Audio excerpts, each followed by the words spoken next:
السلام علیکم ورحمۃ اللہ وبرکاتہ۔ آج کی کلاس میں خوش آمدید۔ آج کی کلاس میں ہم پارہ نمبر 3 کا سیکنڈ ہاف کریں گے۔ پارہ نمبر 3 کے سیکنڈ ہاف میں سورہ آل عمران شروع کی تھی ہم نے لاسٹ لیکچر میں، اس کی 17-18 آیات تقریباً کی تھی۔ تو آج ہم شروع سے آل عمران کو کریں گے۔ چلیں جی ہم اپنی کلاس شروع کرتے ہیں۔ اعوذ باللہ من الشیطان الرجیم، بسم اللہ الرحمن الرحیم۔ رب اشرح لی صدری ویسر لی امری واحلل عقدۃ من لسانی یفقہوا قولی۔ ربی زدنی علما ربی یسر ولا تعسر وتمم بالخیر، آمین ثم آمین وبک نستعین۔ سورہ آل عمران، جیسے کہ اس کے نام سے ظاہر ہے، عمران کے خاندان، عمران کی اولاد کے بارے میں۔ اور یہ عمران کون تھے؟ یہ حضرت موسیٰ اور حضرت ہارون کے والد کا نام عمران تھا، اور اسی طرح حضرت مریم کے والد کا نام بھی عمران تھا۔ سورہ بقرہ میں، جیسے کہ سورہ بقرہ کا نام گائے والی صورت ہے، اور اس میں گائے کا واقعہ جو بنی اسرائیل کے ساتھ پیش آیا تھا اور یہود کے بارے میں بہت زیادہ تذکرہ ملتا ہے۔ اسی طرح سورہ آل عمران میں حضرت مریم کی پیدائش، حضرت عیسیٰ کی پیدائش، حضرت یحییٰ کی پیدائش اور ان کے خاندان کے بارے میں زیادہ ذکر ملتا ہے، نصارہ کے بارے میں زیادہ ذکر ملتا ہے۔ تو دونوں اہل کتاب کا ذکر ہمیں پہلی اور دوسری قرآن پاک کی دوسری اور تیسری سورہ میں ملتا ہے۔ دوسری سورہ سورہ بقرہ اور تیسری سورہ سورہ آل عمران۔ ٹھیک ہے جی۔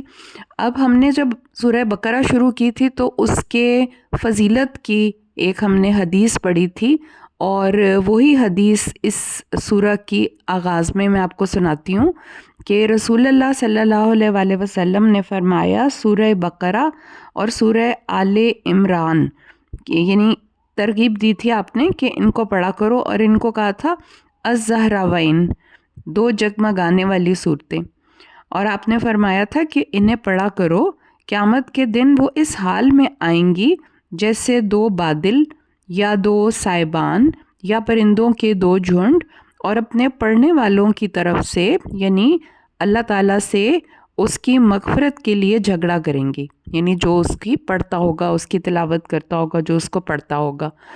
تو اس لحاظ سے اس کی کتنی زیادہ فضیلت ہے۔ اور اب ہم جیسے جیسے سورہ پڑھتے جاتے ہیں، اس کے بارے میں جو احادیث اور جو اس کی فضیلت کے بارے میں اور کہ کن کن موقعوں پہ یہ نازل ہوئی وہ بھی ہم پڑھتے ہیں۔ جی بسم اللہ الرحمن الرحیم۔ الف لام میم، اللہ لا الہ الا هو الحی القیوم۔ الف لام میم یہ الگ الگ حروف ہوتے ہیں جن کو حروف مقطعات کہا جاتا ہے۔ قرآن پاک میں اکثر جگہ پہ ہمیں اس طرح کے حروف نظر آتے ہیں، جیسے کہ سورہ بقرہ بھی شروع ہوئی تھی تو ایسے ہی شروع ہوئی تھی نا، الف لام میم ذالک الکتاب لا ریب فیہ۔ اسی طرح سورہ آل عمران بھی الف لام میم سے شروع ہو رہی ہے۔ اسی طرح اور صورتیں اور طرح کے حروف مقطعات سے شروع ہوئی ہیں، جیسے حامیم، یاسین، طٰہٰ۔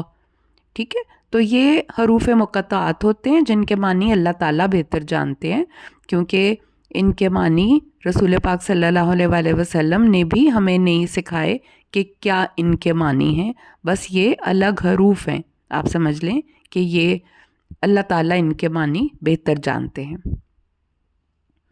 الف لام میم، اللہ لا الہ الا هو الحی القیوم۔ اللہ لا الہ الا هو الحی القیوم۔ اب یہاں پہ یہ جب آیت الکرسی شروع ہوئی تھی تو اس میں بھی ایگزیکٹلی یہی الفاظ تھے، اللہ لا الہ الا هو الحی القیوم۔ اور اسی طرح سورہ آل عمران شروع ہو رہی ہے تو اس میں بھی ایگزیکٹلی یہی حروف ہیں، یہی الفاظ ہیں، اللہ لا الہ الا هو الحی القیوم۔ اللہ کے سوا کوئی الہ نہیں ہے، اور وہ ہمیشہ سے زندہ ہے اور ہر چیز کو قائم رکھنے والا ہے۔ نزل علیک الکتاب بالحق مصدقا لما بین یدیہ وانزل التوراۃ والانجیل، اسی نے آپ پر ایک ایسی کتاب اتاری جو حق لے کر آئی ہے اور اپنے سے پہلی کتابوں کی تصدیق کرنے والی ہے، اور اللہ تعالیٰ نے اس سے پہلے لوگوں کی ہدایت کے لیے تورات اور انجیل اتاری تھی۔ نزل علیک الکتاب بالحق مصدقا لما بین یدیہ وانزل التوراۃ والانجیل من قبل ھدی للناس وانزل الفرقان ان الذین کفروا بآیات اللہ لہم عذاب شدید واللہ عزیز ذو انتقام۔ اسی نے آپ پر ایک ایسی کتاب اتاری جو حق لے کر آئی ہے اور اپنے سے پہلی کتابوں کی تصدیق کرنے والی ہے، اور اللہ تعالیٰ نے اس سے پہلے لوگوں کی ہدایت کے لیے تورات اور انجیل اتاری تھی، اور اس کے بعد فرقان یعنی قرآن مجید نازل کیا۔ اب جو لوگ اللہ کی آیات کا انکار کریں انہیں سخت سزا ملے گی، اللہ تعالیٰ زوراور ہے اور بدلہ لینے والا ہے۔ ٹھیک ہے جی، تو یہاں پہ ساری کتابوں کا جو بڑی کتابیں تورات، انجیل اور اس کے علاوہ پھر قرآن پاک کا ذکر آیا ہے، اور فرقان کہا گیا ہے قرآن پاک کو اس لیے کہ وہ صحیح کو غلط سے فرق کر کے بتاتا ہے، ہر چیز میں حق کو باطل سے فرق کر کے بتاتا ہے کہ کیا چیز صحیح ہے، کیا سچی ہے، کیا حق ہے، کیا باطل ہے، کیا غلط ہے، کیا چیز حلال ہے، کیا چیز حرام ہے۔ اللہ تعالیٰ کے احکامات کھول کھول کر بتاتا ہے، اس لیے قرآن پاک کو یہاں پہ فرقان کہا گیا ہے۔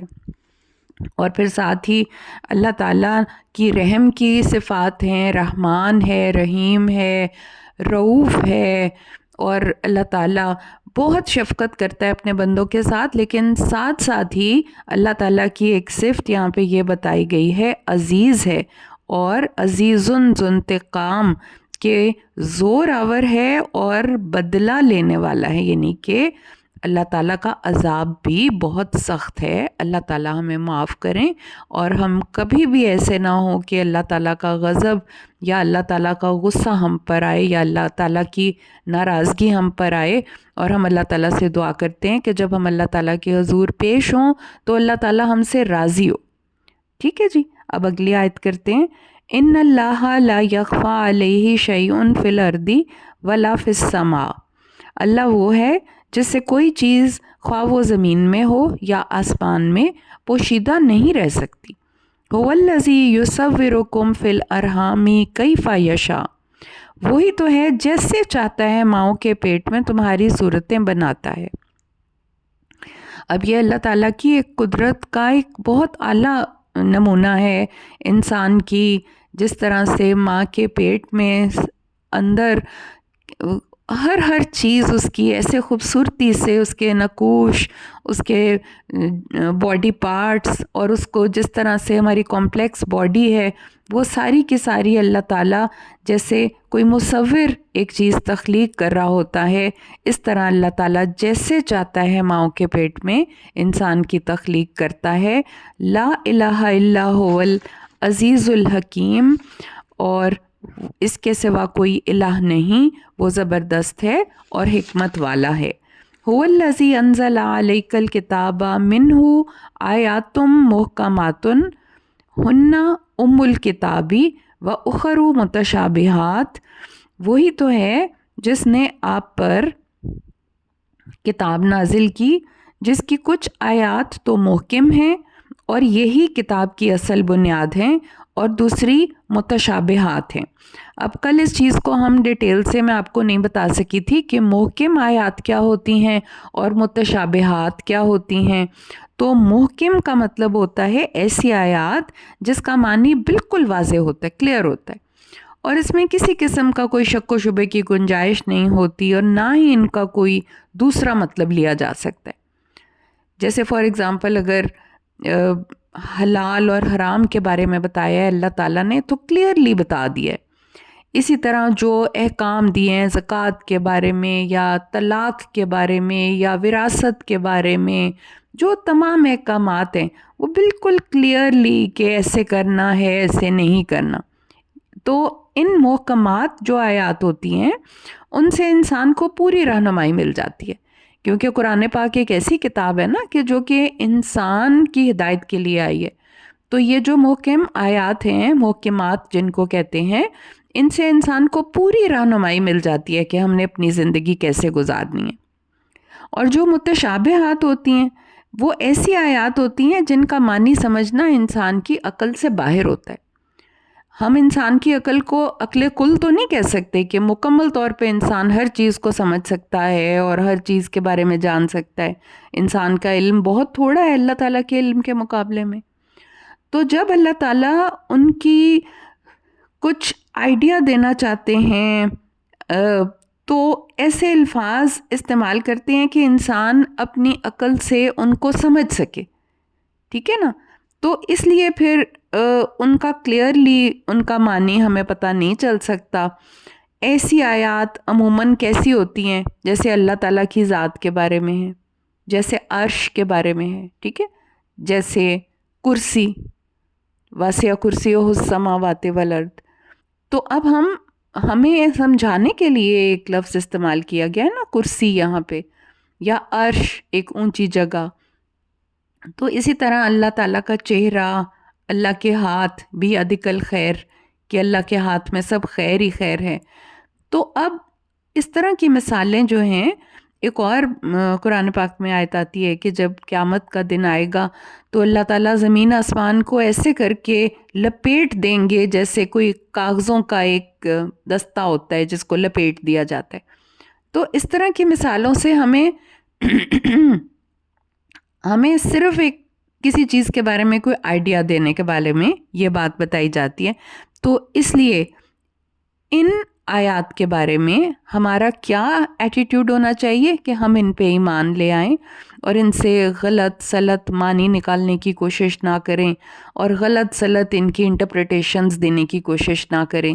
جیسے حروف مقطعات ابھی ہم نے پڑھے ہیں نا، الف لام میم، تو یہ بھی ایک طرح سے متشابہات ہے کہ ہمیں ان کے معنی نہیں پتہ. تو ہمیشہ ہم جو اب آگے سے ہم پڑھتے ہیں پھر آپ کو میننگ اور کلیئر ہوگا. فَأَمَّا الَّذِينَ فِي قُلُوبِهِمْ زَيْغٌ فَيَتَّبِعُونَ مَا تَشَابَهَ مِنْهُ ابْتِغَاءَ الْفِتْنَةِ وَابْتِغَاءَ تَأْوِيلِهِ. وہ لوگ جن کے دلوں میں کجی ہے، یعنی کہ جن کے دل اتنے کلیئرلی ہر چیز کو انڈرسٹینڈ نہیں کر سکتے. دلوں کی بیماری بتائیے نا، نفاق بھی دل کی بیماری ہے. تو اب یہ کہ جن لوگوں کے دلوں میں ٹیڑھ ہے، یعنی کہ پہلے سے ہی وہ کسی غلط چیز پہ بلیو کرتے ہیں یا ان کے دلوں میں حق کو قبول کرنے کی صلاحیت اتنی زیادہ نہیں ہے اور وہ غلط چیزوں کے پیچھے بھی بھاگتے ہیں، گمراہیوں کے پیچھے بھی بھاگتے ہیں. تو فَأَمَّا الَّذِينَ فِي قُلُوبِهِمْ زَيْغٌ، کہ جن لوگوں کے دلوں میں کجی ہے یا ٹیڑھ ہے تو وہ فتنہ انگیزی کی خاطر متشابہات ہی کے پیچھے پڑے رہتے ہیں اور ان کو یعنی ان آیات کو اپنے حسب منشا معنی پہنانا چاہتے ہیں، یعنی ان کو ان کی تعویل ایسی دینا چاہتے ہیں. تعویل کا مطلب ہوتا ہے اس کا کوئی معنی دینا چاہتے ہیں. تو وہ اپنی مرضی سے فتنہ پھیلانے کے لیے ان کو اس طرح کے اپنی مرضی کے معنی دینا چاہتے ہیں. وَمَا يَعْلَمُ تَأْوِيلَهُ إِلَّا اللَّهُ، حالانکہ ان کا صحیح مفہوم اللہ کے سوا کوئی بھی نہیں جانتا. وَالرَّاسِخُونَ فِي الْعِلْمِ يَقُولُونَ آمَنَّا بِهِ كُلٌّ مِّنْ عِندِ رَبِّنَا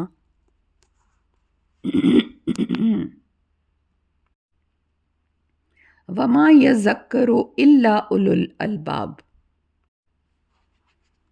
وَمَا يَذَّكَّرُ إِلَّا أُولُو الْأَلْبَابِ، حالانکہ ان کا صحیح مفہوم اللہ کے سوا کوئی بھی نہیں جانتا. اور جو لوگ علم میں پختہ کار ہیں وہ کہتے ہیں کہ ہم ان متشابہات پر ایمان لاتے ہیں، ساری ہی آیات ہمارے رب کی طرف سے ہیں اور کسی چیز سے سبق تو صرف عقل مند لوگ ہی حاصل کرتے ہیں.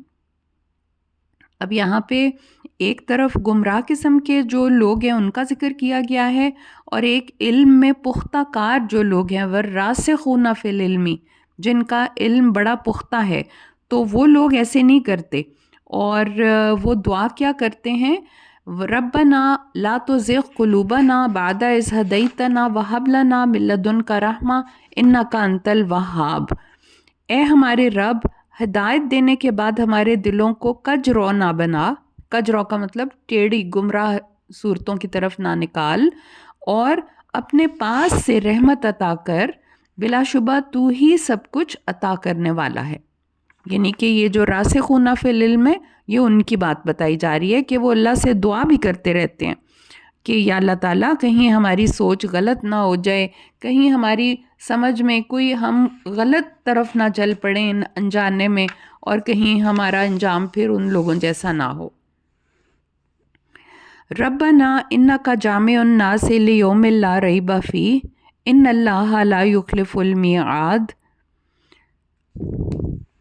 اے ہمارے رب، تو ہی سب لوگوں کو ایک دن جمع کرنے والا ہے جس کے آنے میں کوئی شک نہیں، تو کبھی اپنے وعدے کی خلاف ورزی نہیں کرتا۔ ان الذین کفروا لن تغنی عنہم اموالہم ولا اولادہم من اللہ شیئا واولئک ھم وقود النار۔ جو لوگ کافر ہیں، اللہ کے حضور نہ ان کے مال کچھ کام آ سکیں گے نہ اولاد، یہی لوگ دوزخ کا ایندھن ہیں۔ کداب آل فرعون والذین من قبلہم کذبوا بآیاتنا فأخذہم اللہ بذنوبہم واللہ شدید العقاب۔ ان لوگوں کا معاملہ بھی ایسا ہے جیسے آل فرعون اور ان لوگوں کا تھا جو ان سے پہلے گزرے۔ انہوں نے ہماری آیات کو جھٹلایا تو اللہ نے ان کے گناہوں کے بدلے انہیں دھر لیا، اللہ سزا دینے میں بڑا سخت ہے۔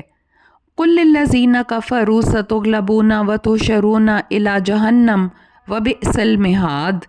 آپ ان کافروں سے کہہ دیجئے عنقریب تم مغلوب ہو جاؤ گے اور جہنم کی طرف ہانکے جاؤ گے، اور وہ بہت برا ٹھکانہ ہے۔ قد کان لکم آیۃ فی فئتین التقطا فئۃ تقاتل فی سبیل اللہ واخری کافرۃ یرونہم مثلیہم رأی العین واللہ یؤید بنصرہ من یشاء ان فی ذلک لعبرۃ لأولی الابصار۔ اس آیت میں غزوہ بدر کی طرف اشارہ کیا جا رہا ہے، جو رسول پاک صلی اللہ علیہ وآلہ وسلم اور مسلمانوں کے مدینہ ہجرت کے بعد پہلی جنگ تھی جو کافروں کے ساتھ لڑی گئی تھی، جس میں کافر اور مسلمان آپس میں آمنے سامنے آئے تھے۔ اس میں مسلمانوں کی تعداد بہت تھوڑی تھی جبکہ کافروں کی تعداد ان سے 3 گنا تھی، یعنی کہ مسلمانوں کی تعداد غزوہ بدر میں 313 بتائی جاتی ہے اور کافروں کی تعداد تقریباً 1000 تھی، اور وہ مال جیسے لڑائی کا مال، جنگ کا سامان ان کے پاس بہت زیادہ تھا، اور اپنے ساتھ بہت سے انٹرٹینمنٹ کا سامان لائے تھے، اونٹ ذبح کرتے تھے روز، اور محفلیں سجتی تھیں ان کی رات کو، جبکہ رسول پاک صلی اللہ علیہ وآلہ وسلم غزوہ بدر سے پہلے ساری رات رو رو کر اپنے جس جگہ پہ انہوں نے اپنا خیمہ لگایا تھا اللہ تعالیٰ سے دعا کرتے رہے، رو رو کر کہ یا اللہ تعالیٰ مسلمانوں کو فتح حاصل ہو، اور اللہ تعالیٰ نے ایسے اسباب پیدا کر دیے کہ مسلمان اتنی تھوڑی تعداد ہونے کے باوجود ان کے اندر قوت ایمانی اتنی زیادہ تھی، اور اللہ تعالیٰ کی مدد ایسی تھی کہ فرشتے بھی نازل ہوئے اور مسلمانوں کو فتح نصیب ہوئی۔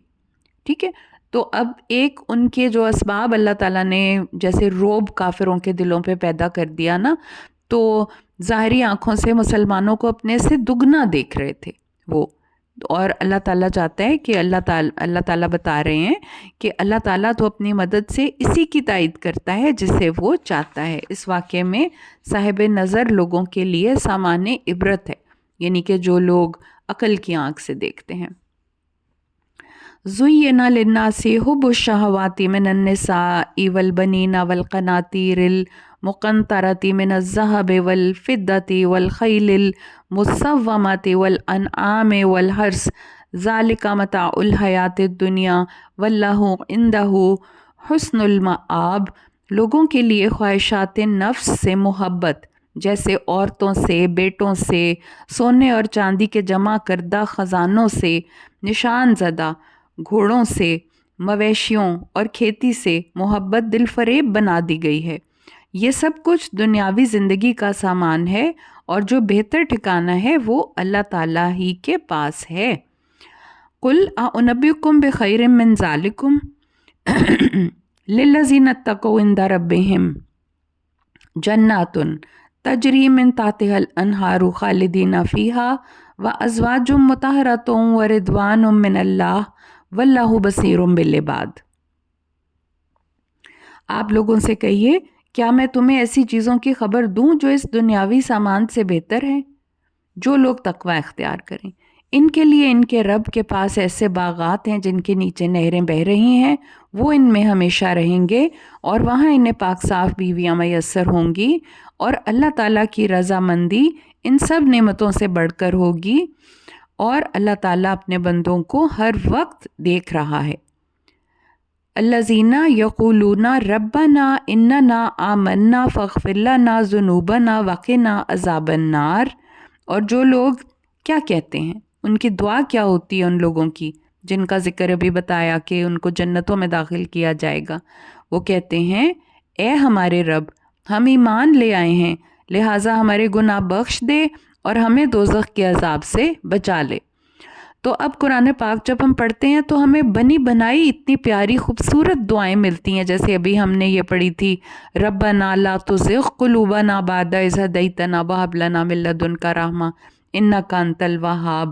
اور اب یہ اتنی پیاری دعا ہمیں بنی بنائی اللہ تعالیٰ نے بنا کے دے دی، ربنا اننا آمنا فاغفر لنا ذنوبنا وقنا عذاب النار۔ اب آگے سے ان لوگوں کی خوبیاں بتائی جا رہی ہیں، الصابرین والصادقین والقانتین والمنفقین والمستغفرین بالاسحار۔ یہ لوگ صبر کرنے والے ہیں، سچ بولنے والے ہیں، فرما بردار ہیں، اللہ کی راہ میں خرچ کرنے والے ہیں، اور رات کے آخری حصے میں استغفار کرنے والے ہیں۔ اور رات کا آخری حصہ استغفار کرنا، نماز تہجد اور اس کی دعائیں، جو کہ اللہ تعالیٰ کی ایک حضوری کا ایک وقت ہے، اور اللہ تعالیٰ سے دعاؤں کی قبولیت کا ایک وقت ہے، جس میں اللہ تعالیٰ خود اپنے بندوں کو بلا رہا ہوتا ہے کہ کون ہے جو میرے سے دعا کرتا ہے، میں اس کی دعا قبول کروں۔ شاہد اللہ انہ لا الہ الا ہو والملائکۃ واولو العلم قائما بالقسط لا الہ الا هو العزیز الحکیم۔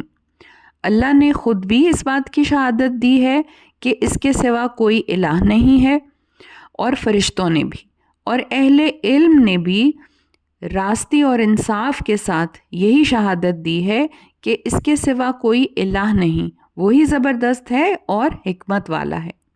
یعنی کہ اللہ تعالیٰ نے خود بھی اپنی وحدانیت کے بارے میں قرآن پاک میں صاف صاف بتایا ہے کہ اللہ ہی ایک ہے اور جو کہ عبادت کے لائق ہے۔ اس کے علاوہ فرشتوں نے بھی اس چیز کی گواہی دی ہے، اور پھر اہل علم جو ہیں، جو سچائی اور انصاف کے ساتھ اس بات کی گواہی دیتے ہیں کہ اللہ کے سوا کوئی الہ نہیں، اور وہی زبردست ہے اور حکمت والا ہے۔ ان الدین عند اللہ الاسلام، اللہ کے لیے یا اللہ کے ہاں دین صرف اسلام ہی ہے۔ تو اللہ تعالیٰ کے نزدیک جو دین ہے وہ اسلام ہی ہے۔ اب دین کیا ہوتا ہے؟ دین کا مطلب ہوتا ہے زندگی گزارنے کا طریقہ، ٹھیک ہے نا؟ اور ایسا طریقہ جو کہ دنیا اور آخرت دونوں میں ہمیں بہتری دیتا ہے۔ تو اسلام جو ہے اللہ کے نزدیک قابل قبول دین صرف اور صرف اسلام ہے۔ اور جو ہم دیکھتے ہیں کہ دنیا میں اور دین ہیں، جیسے ہندو مت ہے، سکھ ہیں، عیسائی، یہودی، جو کہ اور ہیں، آتش پرست لوگ ہوتے ہیں، اور بہت سے دین ہیں، بدھزم ہے۔ تو اللہ تعالیٰ کے ہاں جو دین ہے وہ صرف اسلام ہی ہے، اور حضرت آدم سے لے کے تمام انبیاء پر، رسول پاک صلی اللہ علیہ وآلہ وسلم تک یہی دین جو ہے اللہ تعالیٰ نے اپنے نبیوں کو دیا ہے جو لوگوں کو بتائیں. اور بعد میں جیسے اختلاف کر کے کسی نے اپنے دین کو کہیں کہ ہم یہودی بن گئے یا حضرت موسیٰ کے جو پیروکار تھے، پھر اسی طرح سے حضرت عیسیٰ کے پیروکار انہوں نے اپنے آپ کو الگ کر کے اپنے آپ کو عیسائی کہنا شروع کر دیا. لیکن اللہ تعالیٰ کہہ رہے ہیں کہ جو دین ہے اللہ کے نزدیک وہ صرف اور صرف اسلام ہی ہے. اور اسلام کا کیا مطلب ہوتا ہے کہ اللہ تعالیٰ کے مطیع اور فرما بردار بن جائیں، اللہ تعالیٰ کے آگے سر جھکا دے. اللہ تعالیٰ کے نزدیک اسلام ہی ایک ایسا دین ہے، ایسا زندگی گزارنے کا طریقہ ہے جو آپ کو دنیا میں بھی فلاح دیتا ہے اور آخرت میں بھی آپ کو نجات دیتا ہے آگ سے اور آپ کو فلاح دیتا ہے. اس کے اصول اتنے اچھے ہیں، اس میں احکام اتنے اچھے ہیں کہ ان میں سے کوئی ایک ذرہ برابر بھی لے کے کوئی اور قوم ان کو لیتی ہے تو وہ کہاں سے کہاں پہنچ جاتی ہے. اور اگر آج ہم دیکھتے ہیں کہ اسلام کے جو فالوورز ہیں مسلمان، ان میں کوئی کمی نظر آ رہی ہے، کجی نظر آ رہی ہے، کمزوری نظر آ رہی ہے، یا ان کو وہ کامیابی دنیا میں نہیں نظر آ رہی، تو وہ صرف اس وجہ سے ہے کہ ہمارے فالو کرنے میں کمی ہے، کہ ہم اس کو مکمل طور پہ فالو نہیں کر رہے. ٹھیک ہے، اب ہم آگے چلتے ہیں. ان الدین عند اللہ الاسلام وما اختلف الذین اوتوا الکتاب الا من بعد ما جاءهم العلم بغیا بینہم ومن یکفر بآیات اللہ فإن اللہ سریع الحساب. دین تو اللہ کے نزدیک صرف اسلام ہی ہے.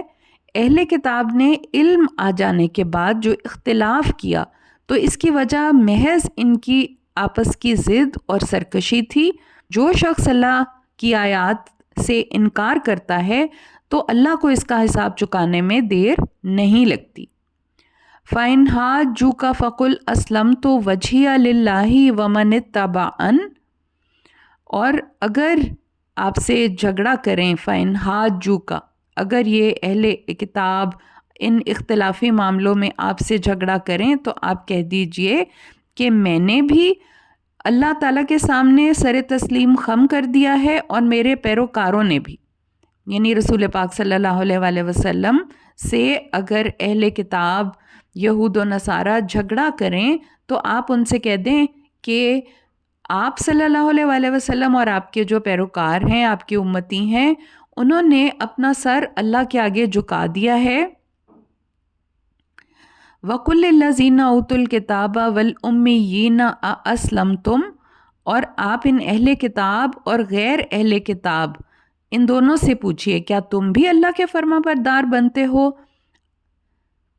فَإِنْ أَسْلَمُوا فَقَدْ اهْتَدَوْا، اور اگر وہ فرما بردار بن جائیں تو انہوں نے راہ ہدایت پا لی. وَإِنْ تَوَلَّوْا فَإِنَّمَا عَلَيْكَ الْبَلَاغُ وَاللَّهُ بَصِيرٌ بِالْعِبَادِ، اور اگر وہ منہ پھیر لیں تو آپ پر صرف پیغام پہنچانے کی ذمہ داری ہے، اللہ اپنے بندوں کو خوب دیکھ رہا ہے. ان الذین یکفرون بآیات اللہ ویقتلون النبیین بغیر حق ویقتلون الذین یأمرون بالقسط من الناس فبشرہم بعذاب علیم. جو لوگ اللہ تعالیٰ کی آیات کا انکار کرتے رہے، انبیاء کو ناحق قتل کرتے رہے اور ان لوگوں کو بھی قتل کرتے رہے جو انصاف کرنے کا حکم دیتے تھے، تو ایسے لوگوں کو دکھ دینے والے عذاب کی خوشخبری سنا دیجئے. اولئک الذین حبطت اعمالہم فی الدنیا والآخرہ وما لہم من ناصرین. یہی وہ لوگ ہیں جن کے اعمال دنیا اور آخرت میں ضائع ہو جائیں گے اور کوئی بھی ان کا مددگار نہ ہوگا.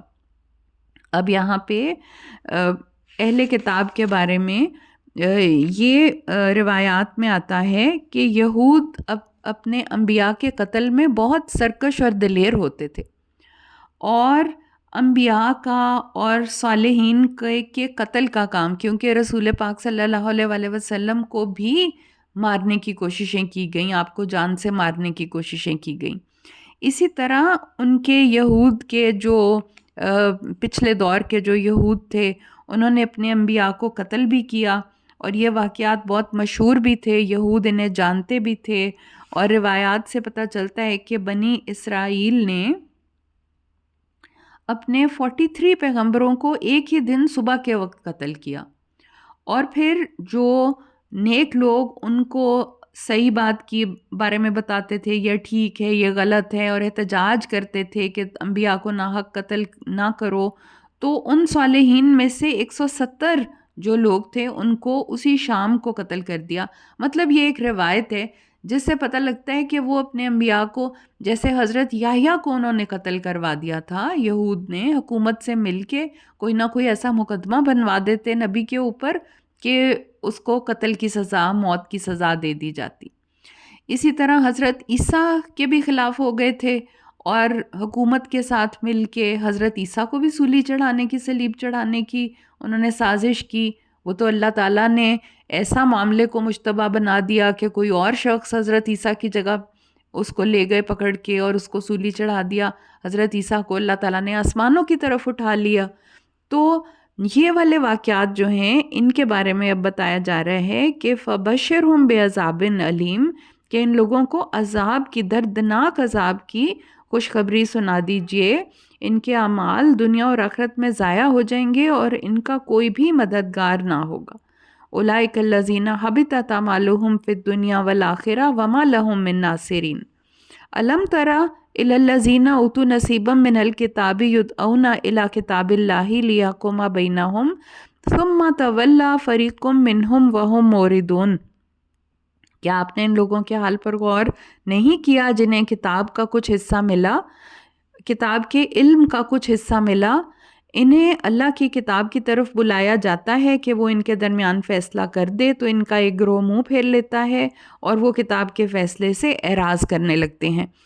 یہ یہود کی طرف اشارہ کیا جا رہا ہے جن کو تورات کتاب، ان کی کتاب کا ذکر کیا جا رہا ہے کہ انہیں اس کا علم ملا، لیکن وہ جانتے بوجھتے ہوئے اس میں تبدیلیاں کر ڈالتے ہیں، جانتے بوجھتے وہ اپنی مرضی سے اس میں چیزیں ایڈ کر لیتے ہیں، اور جو کتاب میں احکام ہیں کہ یہ کرنا ہے، یہ اس چیز کی یہ سزا ہے، اس چیز کا یہ حکم ہے، تو ان احکام کو اور ان چیزوں کو ان کو پس پشت ڈال دیتے ہیں، ان سے اعراض کرتے ہیں، ان سے منہ پھیر لیتے ہیں، اور اس کی بجائے وہ اپنی مرضی سے اس میں تبدیلیاں کر ڈالتے ہیں۔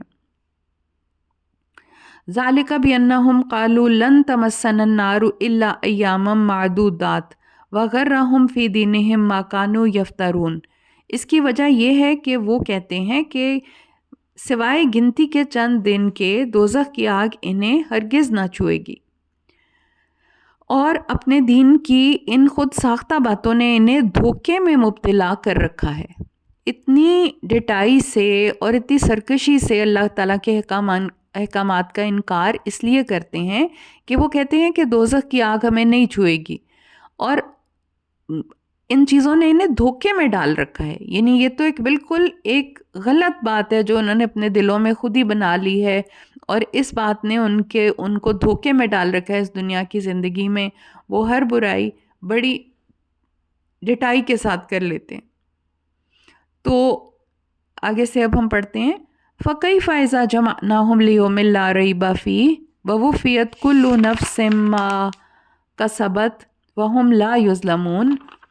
تو اس دن ان کا کیا حال ہوگا جب ہم انہیں اس دن جمع کریں گے جس کے آنے میں کوئی شک نہیں، اور جس نے کوئی بھی عمل کیا ہوگا اسے اس کا پورا پورا بدلہ دیا جائے گا اور ان پر ظلم نہیں کیا جائے گا۔ قُلِ اللَّهُمَّ مَالِكَ الْمُلْكِ تُؤْتِي الْمُلْكَ مَن تَشَاءُ وَتَنزِعُ الْمُلْكَ مِمَّن تَشَاءُ وَتُعِزُّ مَن تَشَاءُ وَتُذِلُّ مَن تَشَاءُ بِيَدِكَ الْخَيْرُ إِنَّكَ عَلَى كُلِّ شَيْءٍ قَدِيرٌ۔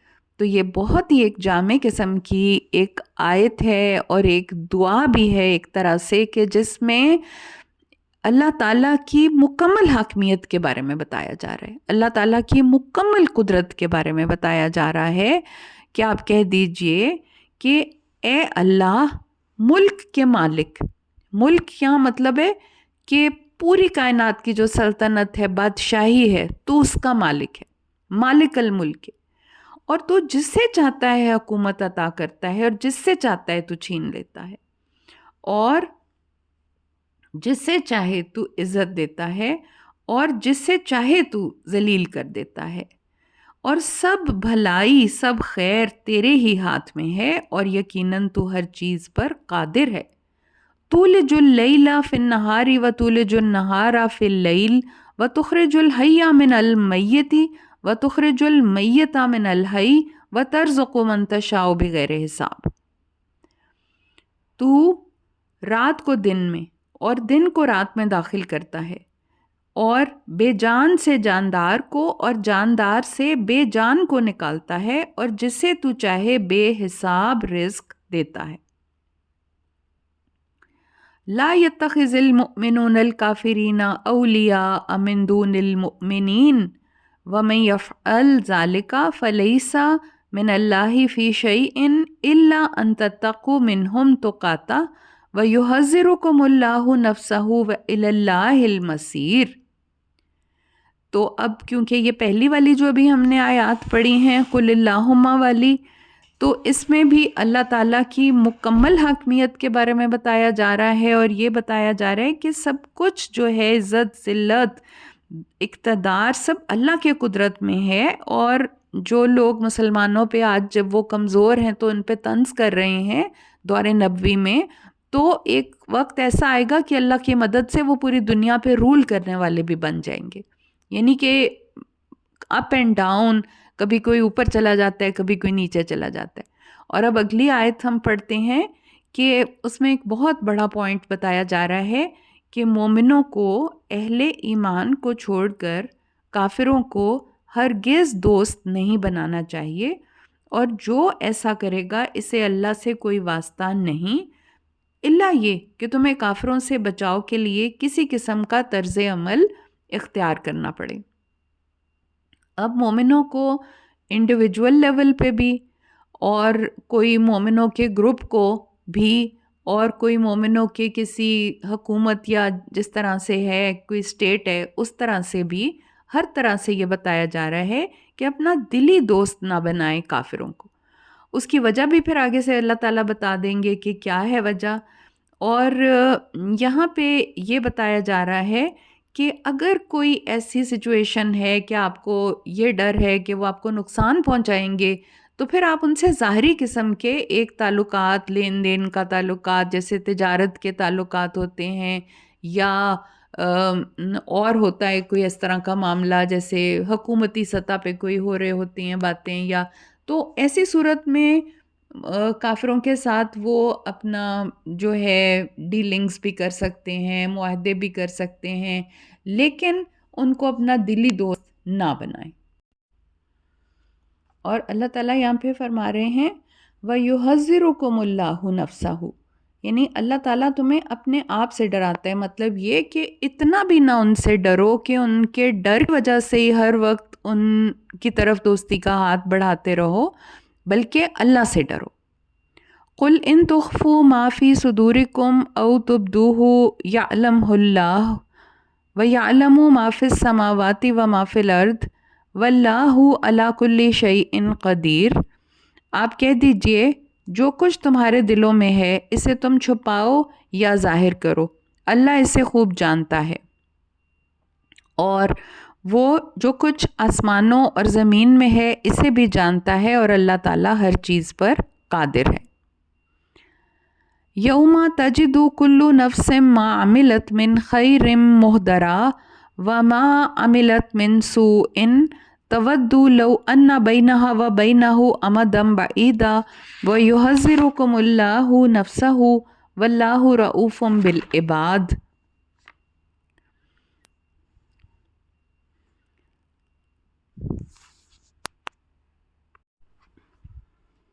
اب ہم آیت نمبر 30 کی تلاوت کرتے ہیں۔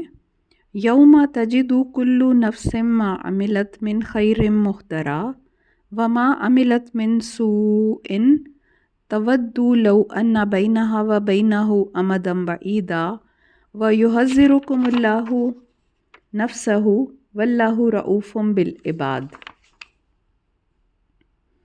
وہ دن آنے والا ہے جب ہر شخص اپنے اچھے اعمال کو اپنے سامنے موجود دیکھ لے گا، اور اسی طرح اپنے برے اعمال کو بھی، اور وہ یہ تمنا کرے گا کہ کاش اس کے اور اس کے برے اعمال کے درمیان دور دراز کا فاصلہ ہوتا، اور اللہ تعالیٰ تمہیں اپنے آپ سے ڈراتا ہے اور اللہ بندوں پر نہایت ترس کھانے والا ہے۔ قل ان کنتم تحبون اللہ فاتبعونی یحببکم اللہ ویغفر لکم ذنوبکم واللہ غفور الرحیم۔ آپ کہہ دیجئے کہ اگر تم اللہ سے محبت رکھتے ہو تو میری پیروی کرو، اللہ خود تم سے محبت کرنے لگے گا اور تمہارے گناہ بخش دے گا، اور اللہ بہت بخشنے والا رحم کرنے والا ہے۔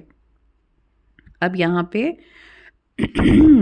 اللہ تعالیٰ رسول پاک صلی اللہ علیہ وآلہ وسلم کی پیروی کے بارے میں بتا رہے ہیں کہ اتباع کیا جائے، آپ کی اطاعت کی جائے اور آپ کا اتباع کیا جائے، اور آپ نے جن کاموں سے روکنے کا حکم دیا ہے اس سے رک جائیں، اور جن کاموں کے کرنے کا حکم دیا ہے اس کو جتنے حد تک پاسبل ہے کریں۔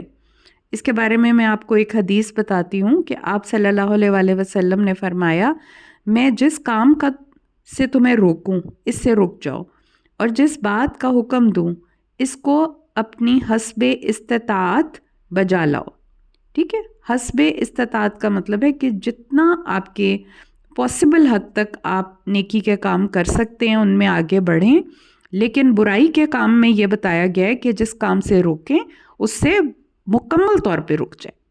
اس میں یہ نہیں کہا کہ جس حد تک آپ کے استطاعت ہے اس سے مکمل طور پہ رک جائیں، اور پھر یہ کہ جن کاموں کا کرنے کا، نیکی کے کاموں کا حکم دیا ہے وہ کام کریں۔ اور اللہ تعالیٰ نے یہاں پہ یہ بتایا، کیونکہ اللہ تعالیٰ سے تو پیار ہر کوئی کہتا ہے نا کہ ہم اللہ تعالیٰ سے پیار کرتے ہیں، محبت کرتے ہیں، تو اللہ تعالیٰ نے کہا فاتبعونی، کہ رسول پاک صلی اللہ علیہ وآلہ وسلم کا اتباع کیا جائے۔ اور اتباع کرنے کا مطلب ہے کہ ہر وہ کام جیسے جیسے انہوں نے کیا اسی طرح سے کیا جائے۔ قل اطیعوا اللہ والرسول فإن تولوا فإن اللہ لا يحب الکافرین۔ اور آپ ان سے کہہ دیجئے کہ اللہ کی اور اس کے رسول کی اطاعت کرو، پھر اگر یہ دعوت قبول نہ کریں تو اللہ ایسے کافروں کو پسند نہیں کرتا۔ ان اللہ اصطفیٰ آدم و نوح و آل ابراہیم و آل عمران علی العالمین ذریۃ بعضها من بعض واللہ سمیع علیم۔ اللہ تعالیٰ نے آدم کو، نوح کو اور آل ابراہیم اور آل عمران کو تمام اہل عالم میں سے منتخب کیا تھا۔ کس کام کے لیے منتخب کیا تھا؟ رسالت کا جو کام، جو نبیوں کو بھیج کے لوگوں کی ہدایت کا کام ہے، ان قوموں کے اندر ان کی اولاد میں ان نبیوں کے جن کے نام بتائے جا رہے ہیں، انبیاء کرام، رسول آئے جنہوں نے لوگوں کو ہدایت کا کام دیا، اور ان نبیوں کو اللہ تعالیٰ نے خود چنا۔ یعنی کہ اصطفیٰ کا مطلب ہوتا ہے چننا، کیونکہ نبوت کوئی ایسی چیز نہیں ہے کہ کوئی آگے بڑھ کے خود لے لے، بلکہ اللہ تعالیٰ چنتا ہے جس کو، اس کو دی جاتی ہے۔ یہاں پہ خاص طور پہ حضرت آدم کا ذکر کیا گیا ہے جو کہ ہمارے باپ تھے، نسل انسانی شروع ان سے ہوئی ہے۔ اس کے بعد حضرت نوح کا ذکر کیا گیا ہے، جب طوفان نوح آ گیا تھا تو پھر حضرت نوح اور ان کے ساتھ جو لوگ تھے ان سے پھر نسل انسانی چلی تھی، اور حضرت ابراہیم جو ہیں، تمام انبیاء کرام آپ کی نسل میں بہت زیادہ انبیاء کرام آئے، آپ کے دو بیٹوں حضرت اسماعیل اور حضرت اسحاق، اور پھر آگے سے نبوت چلتی رہی، بہت کئی 100 سال چلی۔ اور اس کے بعد آل عمران کا ذکر یہاں پہ کیا جا رہا ہے جو کہ حضرت موسیٰ کے والد تھے، اور جیسے میں نے آپ کو پہلے بھی بتایا حضرت موسیٰ اور ہارون کے والد تھے، اور حضرت مریم کے والد کا نام بھی عمران تھا۔ اذ قالت امرأۃ عمران ربی انی نذرت لک ما فی بطنی محررا فتقبل منی انک انت السمیع العلیم۔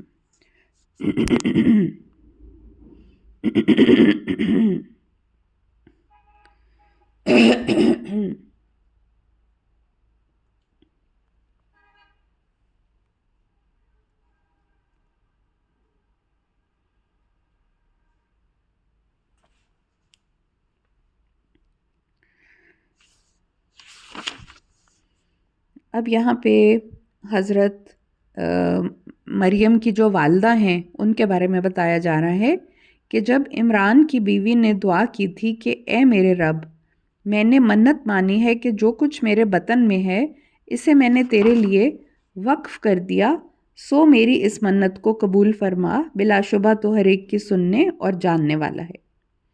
فلما وضعتها قالت ربی انی وضعتها انثى واللہ اعلم بما وضعت ولیس الذکر کالانثى وانی سمیتها مریم وانی اعوذها بک وذریتها من الشیطان الرجیم۔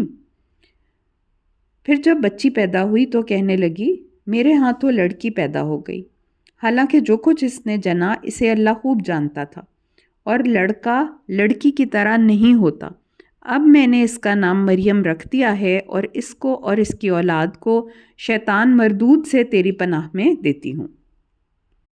ان آیات میں حضرت مریم کی والدہ جو کہ عمران کی بیوی تھیں ان کے بارے میں بتایا کہ اس زمانے میں ایک یہ رواج تھا کہ ایک منت مانی جاتی تھی کہ بیٹا پیدا ہوگا تو ہم اسے ہیکل یا عبادت خانے میں ہم اسے چھوڑ دیں گے تاکہ وہ دین کا کام کرے، یعنی اس پہ دنیاوی ذمہ داری کوئی نہیں ڈالی جائے گی۔ محررن کا مطلب ہوتا ہے آزاد کر دیا جائے گا، اس کو دنیاوی رسپانسبلٹیز سے آزاد کر کے اس کو ہیکل کے لیے اور دین کے لیے چھوڑ دیا جائے گا، دین حاصل کرنے کے لیے، دین کی تعلیم حاصل کرنے کے لیے اور دین کی خدمت کرنے کے لیے چھوڑ دیا جائے گا۔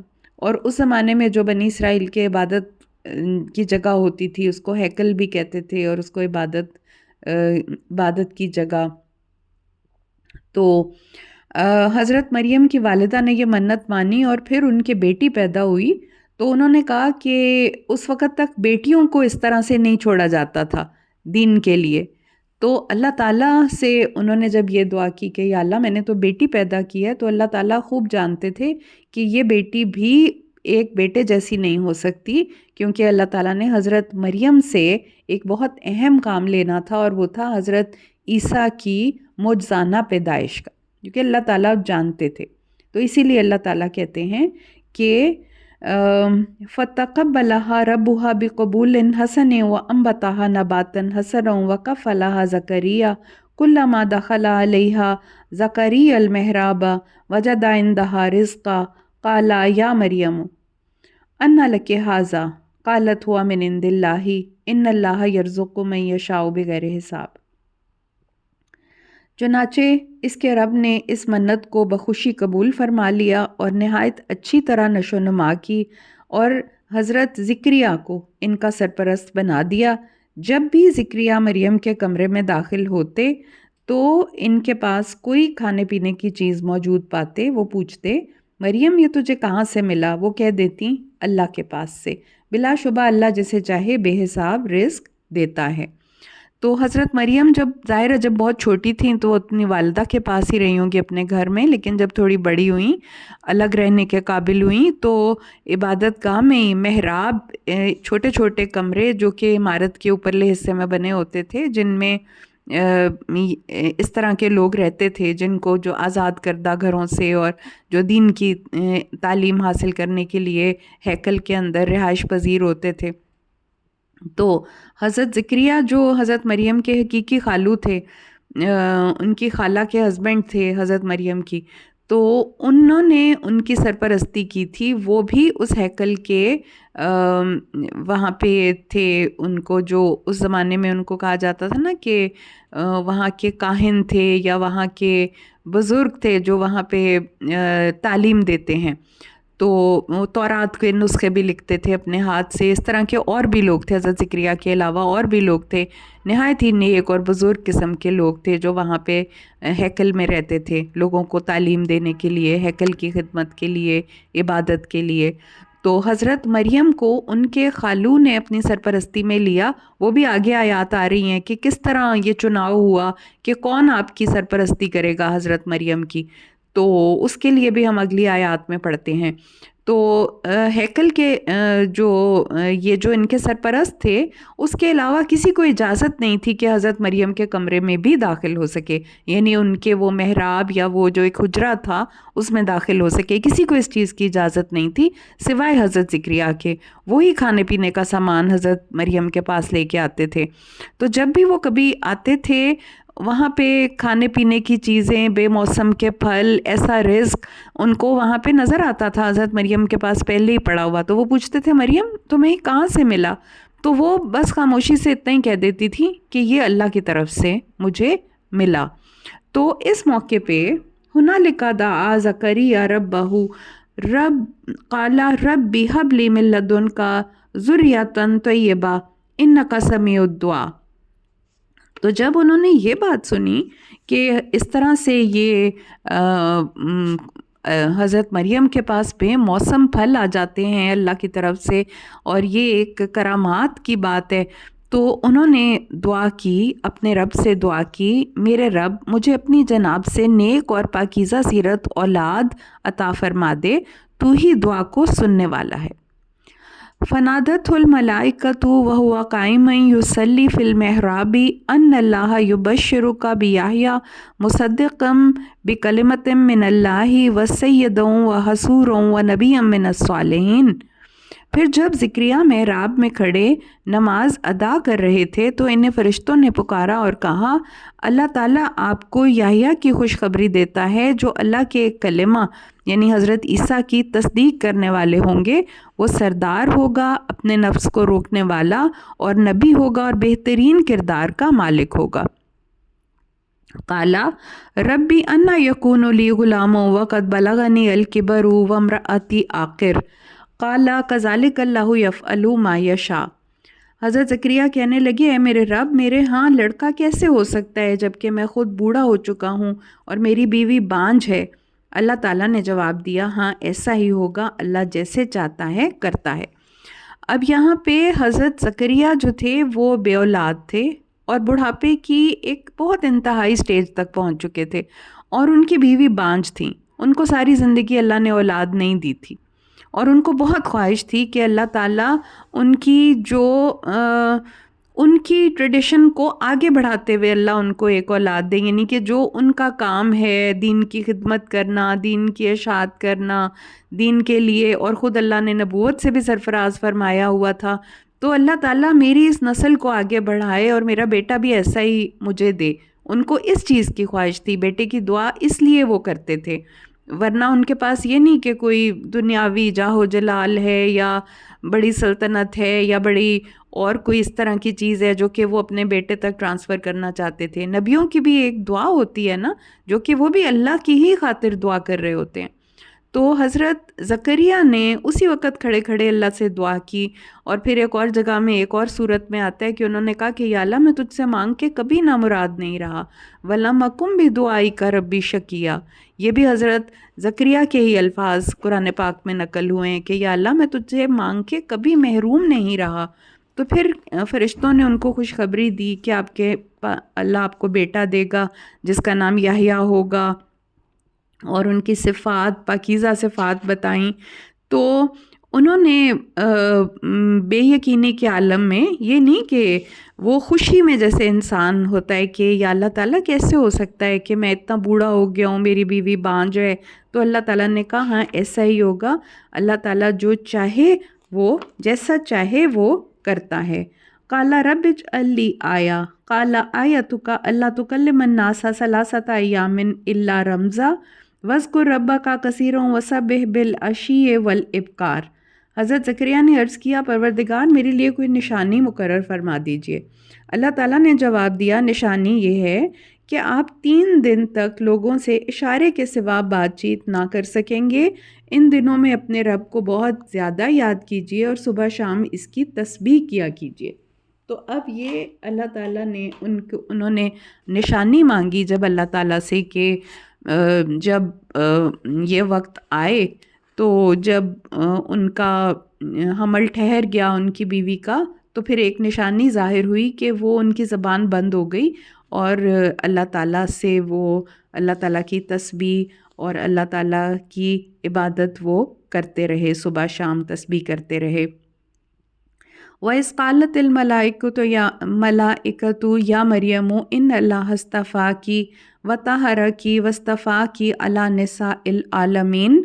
اور پھر وہ وقت یاد کریں جب فرشتوں نے حضرت مریم سے کہا، اے مریم، اللہ نے تجھے برگزیدہ کیا اور تجھے پاکیزگی عطا کی اور تجھے پورے جہان کی عورتوں پر ترجیح دے کر منتخب کر لیا ہے۔ اب یہ حضرت مریم کا فرشتوں سے مکالمہ، یعنی کہ فرشتے کسی صورت میں کسی بھی طریقے سے اللہ تعالیٰ کے اذن سے حضرت مریم سے کلام بھی کرتے تھے، اور یہاں پہ یہی چیز بتائی جا رہی ہے کہ انہوں نے حضرت مریم کو یہ خوشخبری دی کہ ان کا درجہ، ان کا مقام اللہ نے بہت بلند کیا ہے اور تمام عورتوں پہ فضیلت دیتے ہوئے ان کو چن لیا ہے۔ تو رسول پاک صلی اللہ علیہ وسلم نے بھی فرمایا ہے کہ مردوں میں تو بہت سے باکمال لوگ ہو کر گزرے ہیں، مگر عورتوں میں کوئی کامل نہیں ہوا بجز مریم بنت عمران اور آسیہ زوجہ فرعون کے۔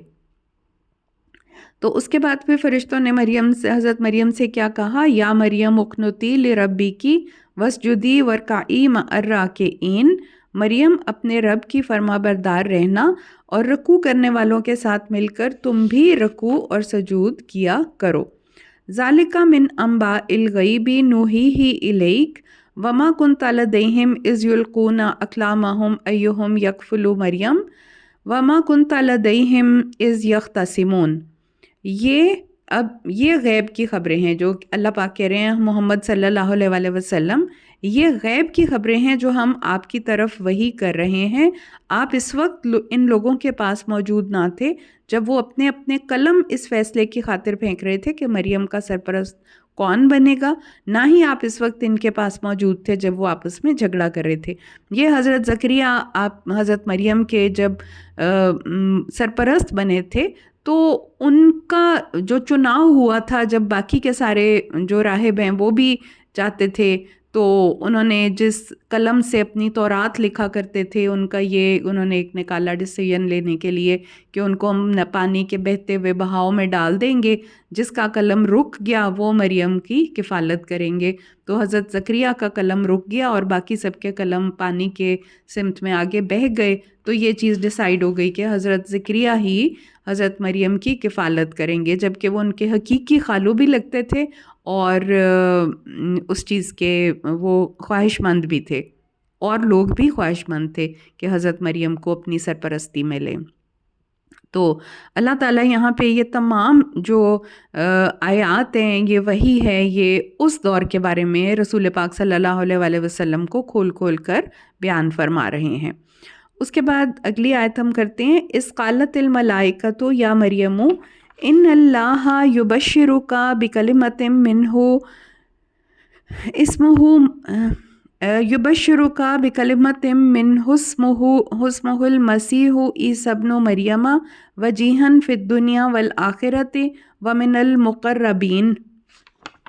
اے مریم، جب فرشتوں نے کہا حضرت مریم سے، مریم اللہ تعالیٰ تجھے اپنے ایک کلمہ کی بشارت دیتا ہے، اس کا نام مسیح عیسیٰ بن مریم ہوگا اور وہ دنیا اور آخرت میں معزز ہوگا اور اللہ کے مقرب بندوں میں شمار ہوگا۔ وَيُكَلِّمُ النَّاسَ فِي الْمَهْدِ وَكَهْلًا وَمِنَ الصَّالِحِينَ، وہ لوگوں سے گہوارے میں بھی کلام کرے گا اور بڑی عمر کو پہنچ کر بھی اور بڑا نیک سیرت ہوگا۔ قالت ربی انا یکون لی ولد ولم یمسسنی بشر، مریم کہنے لگیں پروردگار میرے ہاں بچہ کیسے ہوگا جبکہ مجھے کسی آدمی نے چھوا تک نہیں ہے۔ قالا کذالک اللہ یخلق ما یشاء، تو اللہ تعالیٰ نے جواب دیا ایسا ہی ہوگا، اللہ جو کچھ چاہتا ہے پیدا کرتا ہے۔ اذا قضا امرا فانما یقول له کن فیکون، تو جب وہ کسی کام کا فیصلہ کر لیتا ہے تو اسے کہتا ہے ہو جا، تو وہ ہو جاتا ہے۔ یعنی کہ اللہ تعالیٰ کی یہاں پہ کن فیکون کی جو صفت ہے، اس کے ذریعے اللہ تعالیٰ نے عیسیٰ ابن مریم، یعنی ان کا نسب جو ہے حضرت عیسیٰ کا، وہ حضرت مریم کے بیٹے کے طور پہ ہے، کیونکہ ان کے والد کوئی نہیں تھے اور اللہ تعالیٰ کے کلمہ کن کے ذریعے سے وہ پیدا ہوئے تھے۔ تو جب فرشتوں نے ان کو خوشخبری دی کہ اللہ تعالیٰ آپ کو ایک بیٹا دینے والے ہیں، تو انہوں نے تب پوچھا کہ مجھے کسی آدمی نے چھوا تک نہیں ہے۔ تو یہ چیز حضرت مریم کی پاکیزگی پہ دلیل کرتی ہے قرآن کی یہ آیت، کہ نہ ان کا کسی سے نکاح ہوا تھا، نہ ہی ان کے کسی سے کوئی تعلق تھا ان کا کسی مرد سے۔ اللہ تعالیٰ نے ان کو پاکیزگی کی حالت میں، اسی حالت میں اولاد سے نوازا اور حمل ان کا ٹھہر گیا۔ وَيُعَلِّمُهُ الْكِتَابَ وَالْحِكْمَةَ وَالتَّوْرَاةَ وَالْإِنْجِيلَ، اور پھر اللہ تعالیٰ اسے یعنی عیسیٰ ابن مریم کو کتاب اور حکمت، تورات اور انجیل کی تعلیم دے گا۔ وَرَسُولًا إِلَى بَنِي إِسْرَائِيل، اور اسے بنی اسرائیل کی طرف رسول بنا کر بھیجے گا۔ انی قد جئتکم بآیۃ من ربکم انی اخلق لکم من الطین کہیئۃ الطیر فانفخ فیہ فیکون طیرا باذن اللہ وابرئ الاکمہ والابرص واحیی الموتى باذن اللہ وانبئکم بما تأکلون وما تدخرون فی بیوتکم ان فی ذلک لآیۃ لکم ان کنتم مؤمنین۔ اب آگے سے حضرت عیسیٰ کی پوری زندگی اور آپ کے معجزات کو بہت مختصر طریقے سے یہاں بتایا جا رہا ہے کہ اسے بنی اسرائیل کی طرف رسول بنا کر بھیجے گا، اور پھر جب وہ رسول کی حیثیت سے بنی اسرائیل کے پاس جائیں گے تو آپ نے کہا کہ میں تمہارے رب کی طرف سے تمہارے پاس نشانی لے کر آیا ہوں، میں تمہارے سامنے مٹی سے ایک پرندے کی شکل بناتا ہوں، پھر اس میں پھونک مارتا ہوں تو اللہ کے حکم سے واقعی پرندہ بن جاتا ہے، اور میں اللہ کے حکم سے مادر زاد اندھے کو اور کوڑی کو ٹھیک کر دیتا ہوں، مردوں کو زندہ کرتا ہوں، اور جو کچھ تم کھاتے ہو اور جو تم اپنے گھروں میں ذخیرہ کرتے ہو سب تمہیں بتا دیتا ہوں۔ اگر تم ایمان لانے والے ہو تو تمہارے لیے ان باتوں میں کافی نشانی ہے۔ وَمُصَدِّقًا لِمَا بَيْنَ يَدَيَّ مِنَ التَّوْرَاةِ وَلِأُحِلَّ لَكُمْ بَعْضَ الَّذِي حُرِّمَ عَلَيْكُمْ وَجِئْتُكُمْ بِآیَةٍ مِّن رَبِّكُمْ فَاتَّقُوا اللَّهَ وَأَطِیعُونِ ان اللہ ربی و ربکم فاعبدوہ ھذا صراط مستقیم۔ اور تورات جو ہدایت کی کتاب تھی بنی اسرائیل میں، جو میرے زمانے میں موجود ہے، میں اس کی تصدیق کرتا ہوں، اور میں اس لیے آیا ہوں کہ بعض باتیں جو تم پر حرام کر دی گئی ہیں انہیں تمہارے لیے حلال کر دوں۔ میں تمہارے پاس اپنے رب کی نشانی لے کر آیا ہوں، لہٰذا اللہ تعالیٰ سے ڈرو اور میری اطاعت کرو۔ ان اللہ ربی و ربکم فاعبدوہ، اللہ ہی میرا اور تمہارا رب ہے، لہٰذا اسی کی عبادت کرو۔ ھذا صراط مستقیم، یہی سیدھا راستہ ہے۔ ٹھیک ہے، تو اس میں آپ کے معجزات ہیں، جس طرح آپ کو نبی بنا کے بھیجا گیا، جس طرح آپ نے جو معجزات کرتے تھے وہ بتائے گئے ہیں، اور یہ بتایا گیا ہے کہ آپ نے لوگوں کو یہ بتایا تھا کہ اللہ سے ڈرو اور میری اطاعت کرو، اور اللہ ہی میرا اور تمہارا رب ہے، اسی کی عبادت کرو۔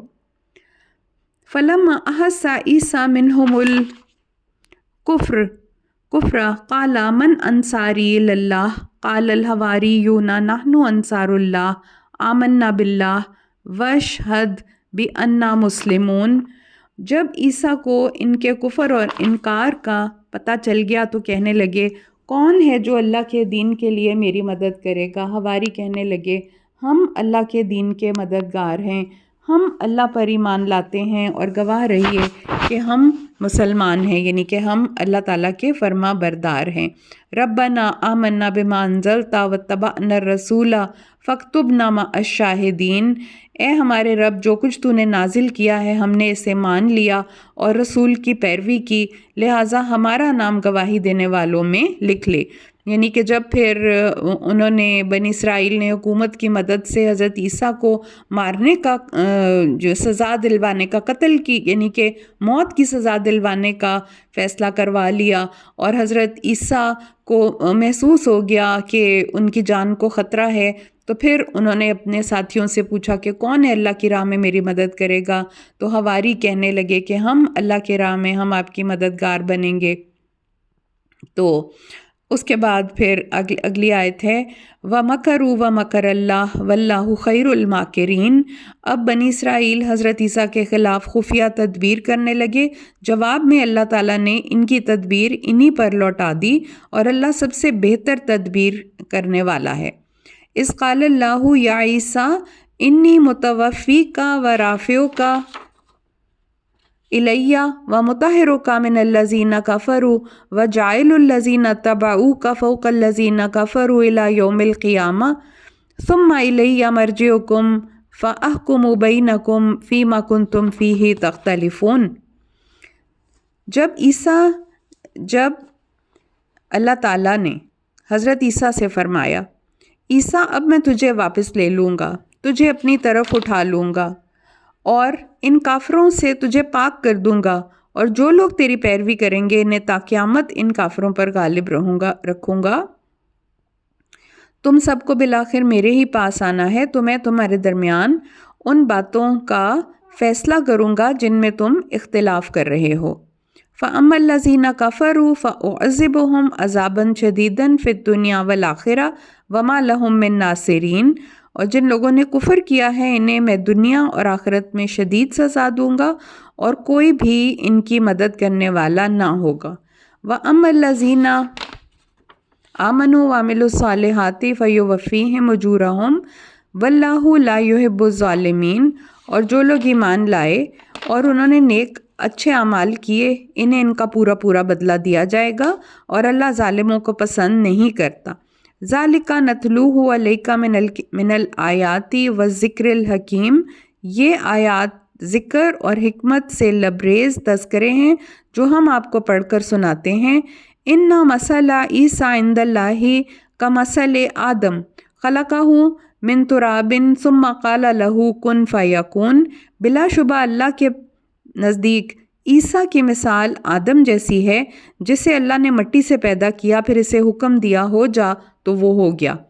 اب یہاں پہ ان لوگوں کے اس اعتراض کا بھی جواب دیا جا رہا ہے جو حضرت عیسیٰ کی، جو بنی اسرائیل نعوذ باللہ پہ الزامات لگاتے تھے، حضرت مریم پہ الزامات لگاتے تھے، حضرت عیسیٰ پہ الزامات لگاتے تھے، تو ان کی تردید کرتے ہوئے اللہ تعالیٰ فرما رہے ہیں کہ حضرت عیسیٰ کے تو باپ نہیں تھے، لیکن حضرت آدم کے تو ماں اور باپ دونوں نہیں تھے، اور اللہ نے انہیں مٹی سے بنایا تھا، اور ان کو بھی اپنے کلمہ کن سے پیدا کیا تھا، ان سے کہا تھا ہو جا تو وہ ہو گیا تھا، یعنی کن فیکن۔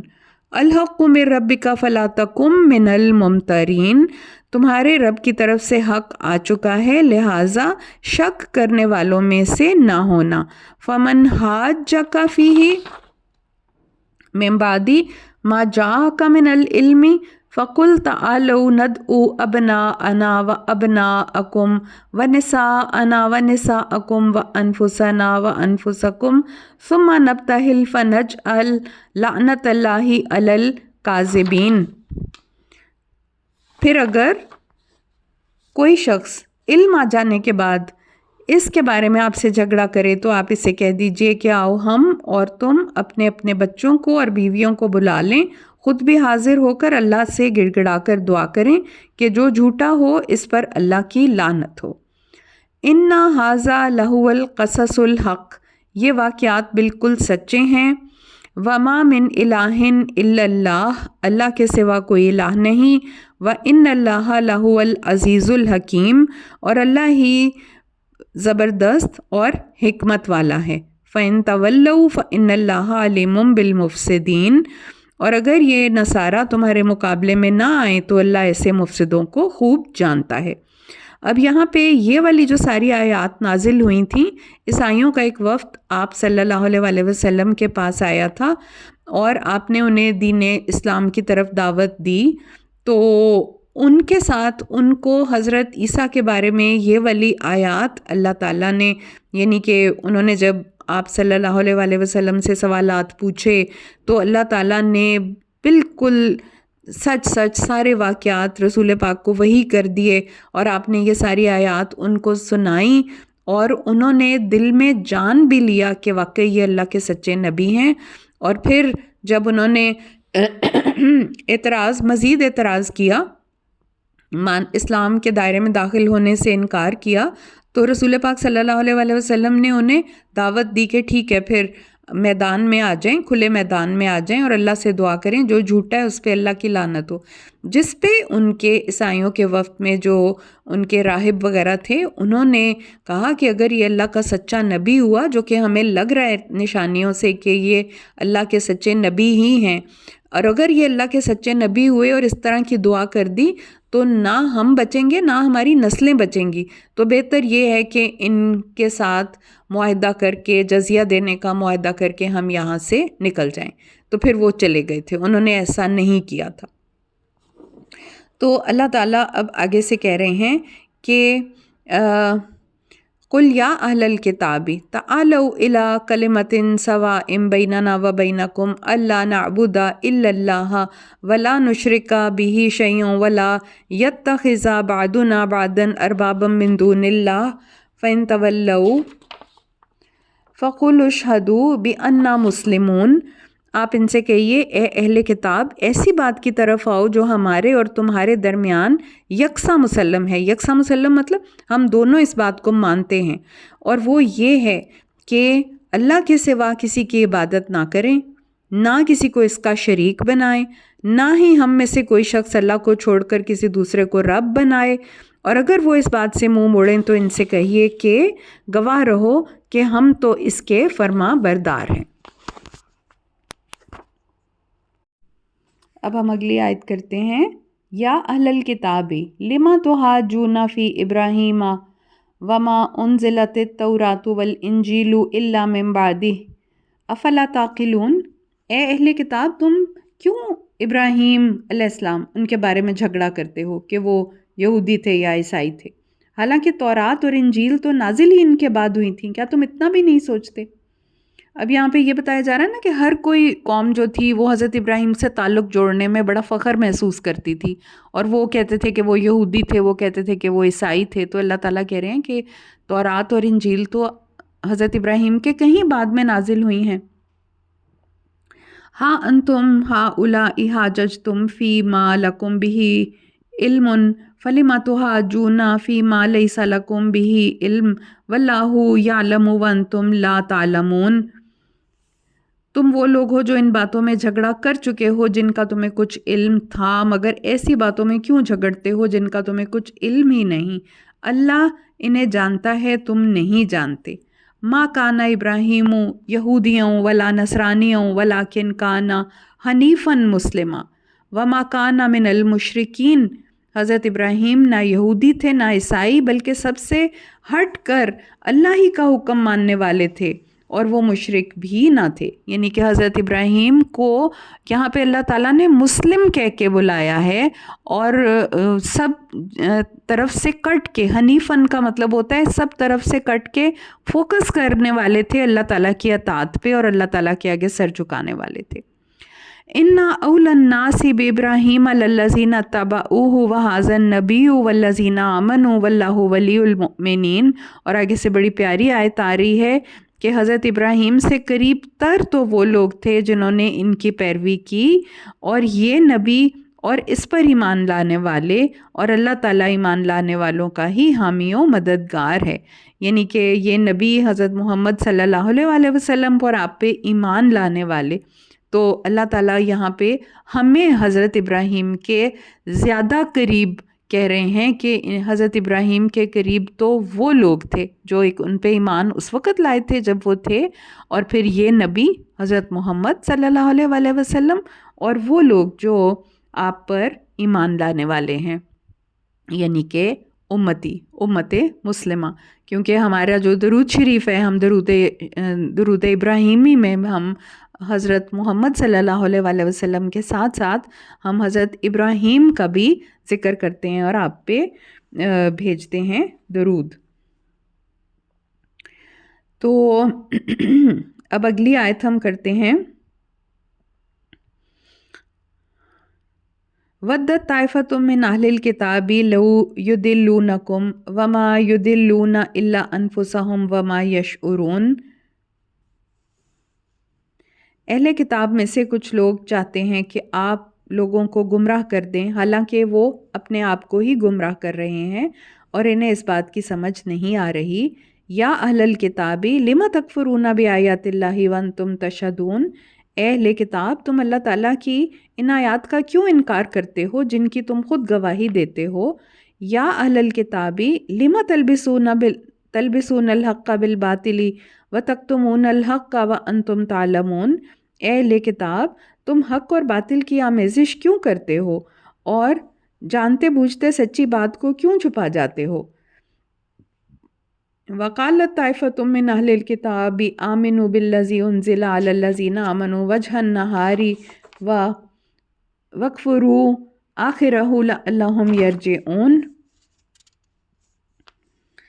اہل کتاب کے کچھ لوگوں نے آپس میں سازش تیار کی اور کہا کہ جو کچھ ان ایمان والے مسلمانوں پر نازل ہوا ہے پہلے پہر تو اس پر ایمان لاؤ اور پچھلے پہر اس کا انکار کر دو۔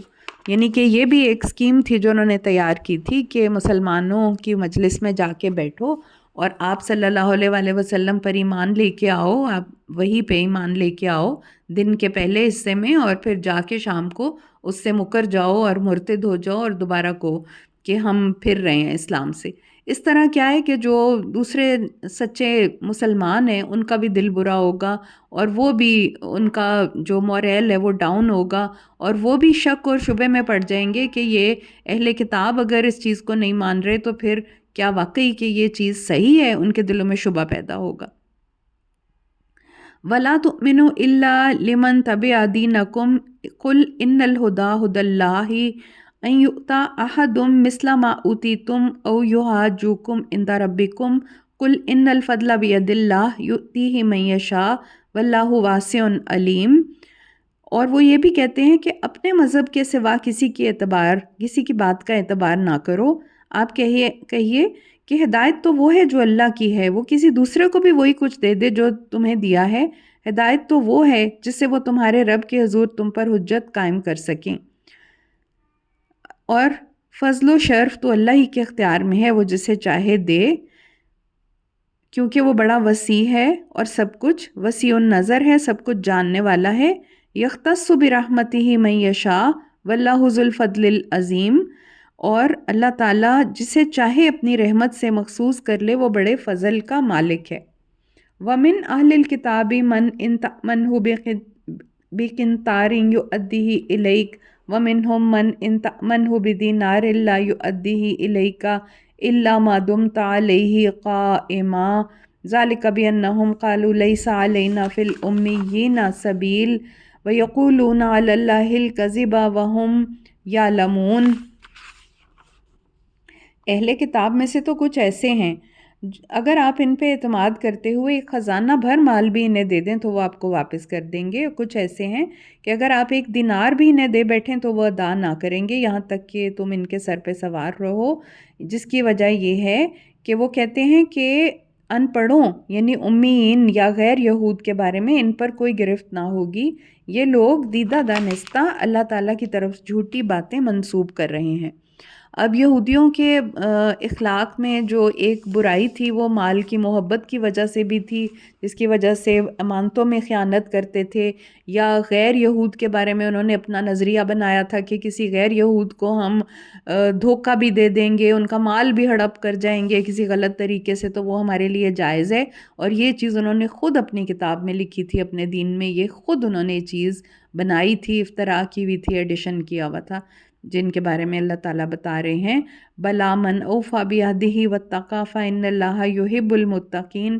بات یہ ہے کہ جس شخص نے بھی اللہ سے کیے ہوئے عہد کو پورا کیا اور اس سے ڈر گیا، اللہ ایسے ہی پرہیزگاروں کو پسند کرتا ہے۔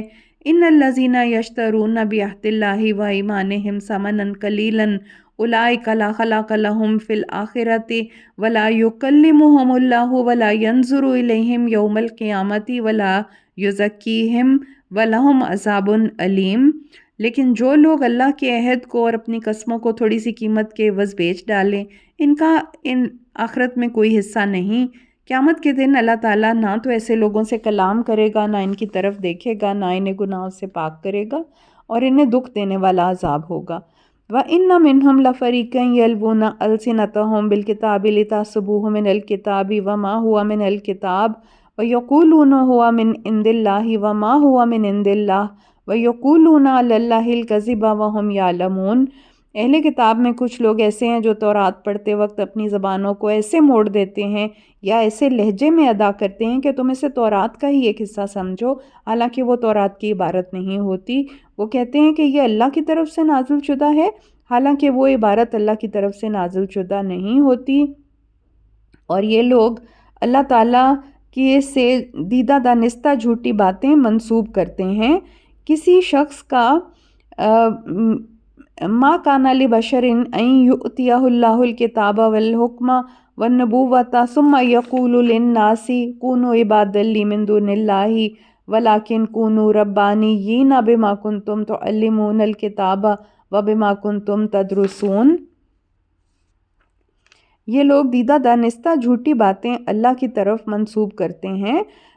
کسی شخص کا یہ حق نہیں کہ جسے اللہ تعالیٰ کتاب اور حکمت اور نبوت عطا کرے پھر وہ لوگوں سے یہ کہے کہ تم اللہ کو چھوڑ کر میرے بندے بن جاؤ، بلکہ وہ تو یہی کہے گا کہ تم اللہ والے بن جاؤ، کیونکہ جو کتاب تم لوگوں کو سکھاتے ہو اور خود بھی پڑھتے ہو اس کا یہی تقاضا ہے۔ وہ نبی وَلَا يَأْمُرَكُمْ أَن تَتَّخِذُوا الْمَلَائِكَةَ وَالنَّبِيِّينَ أَرْبَابًا يَأْمُرُكُمْ بِالْكُفْرِ بَعْدَ إِذْ أَنْتُمْ مُسْلِمُونَ۔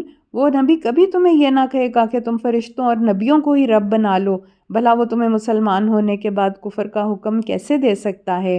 وَإِذْ أَخَذَ اللَّهُ مِيثَاقَ النَّبِيِّينَ لَمَا آتَيْتُكُم مِّن كِتَابٍ وَحِكْمَةٍ ثُمَّ جَاءَكُمْ رَسُولٌ مُّصَدِّقٌ لِّمَا مَعَكُمْ لَتُؤْمِنُنَّ بِهِ وَلَتَنصُرُنَّهُ قَالَ أَأَقْرَرْتُمْ وَأَخَذْتُمْ عَلَىٰ ذَلِكُمْ إِصْرِي قَالُوا أَقْرَرْنَا قَالَ فَاشْهَدُوا وَأَنَا مَعَكُمْ مِنَ الشَّاهِدِينَ۔ وہ وقت یاد کرو جب اللہ تعالیٰ نے تمام انبیاء سے یہ عہد لیا تھا۔ اب یہ جتنے روحوں کو اللہ تعالیٰ نے نبوت دینی تھی، روحانی دنیا میں اللہ تعالیٰ نے سب نبیوں سے یہ عہد لیا تھا کہ اگر میں تمہیں کتاب اور حکمت عطا کروں، پھر کوئی ایسا رسول آئے جو اس کتاب کی تصدیق کرتا ہو جو تمہارے پاس ہے، تو تمہیں اس پر ایمان لانا ہوگا اور اس کی مدد کرنا ہوگی۔ اللہ تعالیٰ نے یہ حکم دے کے نبیوں سے پوچھا، کیا تم اس بات کا اقرار کرتے ہو اور میرے اس عہد کی ذمہ داری قبول کرتے ہو؟ نبیوں نے جواب دیا، ہم اس کا اقرار کرتے ہیں۔ تو اللہ تعالیٰ نے فرمایا کہ تو اب تم اس بات پر گواہ رہو، میں خود بھی تمہارے ساتھ گواہ ہوں۔ تو یہ ایک عہد ہے جو کہ روحانی دنیا میں بھی ہو سکتا ہے، اور الگ الگ تمام نبیوں کو جب مبعوث کیا گیا، جب ان کو نبوت عطا فرمائی، اللہ تعالیٰ نے ان سے عہد لیا، لیکن یہ ایک عہد ہے جس کا ذکر کیا جا رہا ہے جو اللہ تعالیٰ نے تمام نبیوں سے لیا تھا کہ جب کوئی نبی آئے گا جو تمہاری کتاب کی تصدیق کرنے والا ہوگا اور اللہ تعالیٰ کے ساتھ جو تو اللہ تعالیٰ پہ ماننے والا ہوگا، اللہ تعالیٰ کا ایمان لانے والا ہوگا، تو نبیوں نے تم اس کی مدد کرنا اور تم اس پہ بھی ایمان لانا اور اس کی مدد کرنا۔ تو یہ حکم دے کے جب اللہ تعالیٰ نے کہا تو تمام نبیوں نے اس بات کا اقرار کیا۔ فَمَن تَوَلَّىٰ بَعْدَ ذَلِكَ فَأُولَٰئِكَ هُمُ الْفَاسِقُونَ۔ پھر اس کے بعد جو بھی اس عہد سے پھر جائے تو ایسے لوگ فاسق ہیں۔ أَفَغَيْرَ دِينِ اللَّهِ يَبْغُونَ وَلَهُ أَسْلَمَ مَن فِي السَّمَاوَاتِ وَالْأَرْضِ طَوْعًا وَكَرْهًا وَإِلَيْهِ يُرْجَعُونَ۔